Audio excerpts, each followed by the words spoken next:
महात्मा फुले. आपल्या देशावर इंग्रजांचे राज्य होते त्यावेळची ही गोष्ट. एकदा इंग्रज राजपुत्राला लोकांनी पुण्याला बोलावले.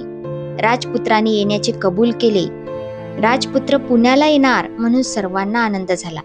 दरबार भरवून राजपुत्राचे स्वागत करावे असे त्यांनी ठरवले. पुण्यातल्या मोठमोठ्या लोकांना त्यांनी त्या स्वागत समारंभासाठी बोलावले. जवळपासच्या श्रीमंत लोकांनाही आमंत्रण दिले. ते उंची उंची पोशाख करून आले. कोणी रंगीबेरंगी फेटे बांधले होते, तर कोणी झिरमिळ्यांच्या पगड्या घातल्या होत्या. काही जण साहेबी वेशात आले. मंडपाच्या दारापाशी गर्दी झाली.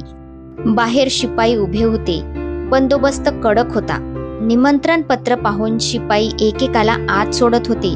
साध्या वेशातला एक गरीब शेतकरी मंडपात जाऊ लागला. त्याचा पोशाख गरिबीचा होता. कमरेला आखूड धोतर, अंगात ठिगळे लावलेली बंडी, डोक्यावर फाटके मुंडासे आणि खांद्यावर घोंगडी असा त्याचा वेश होता. तो पाहून त्याला शिपायाने अडवले. त्याने निमंत्रण पत्र पुढे केले. शिपायाने त्याला आत सोडले. तो तडक आत गेला. एका खुर्चीवर जाऊन बसला. समारंभ सुरू झाला. राजपुत्राच्या स्वागताचे भाषण झाले. त्यानंतर अनेक भाषणे झाली. त्यात राजपुत्राची तोंड भरून स्तुती होती. राजपुत्राचेही भाषण झाले. आता समारंभ संपणार तेवढ्यात तो शेतकरी वेशातला माणूस ताडकन उभा राहिला आणि मोठ्याने बोलू लागला.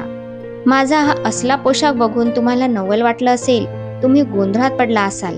मी ते ओळखलं आहे. पण माझा हाच पोशाख योग्य आहे. शेतकऱ्याचा तो खरा पोशाख आहे. माझा हा देश शेतकऱ्यांचा आहे. इथले शेतकरी शेतात वर्षभर राबतात.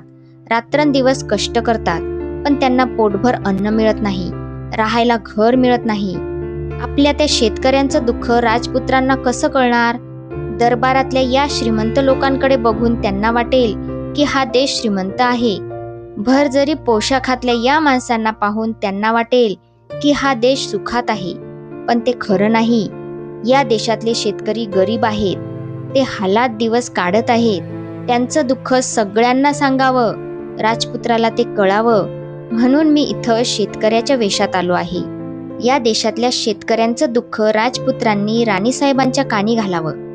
शेतकऱ्यांचे दुःख सर्वांच्या कानी घालणारा हा पुरुष म्हणजे थोर समाजसेवक महात्मा ज्योतिराव फुले. तर अशा प्रकारे महात्मा फुले हा पाठ इथेच संपला. भेटूया पुढच्या पाठामध्ये. तोपर्यंत धन्यवाद.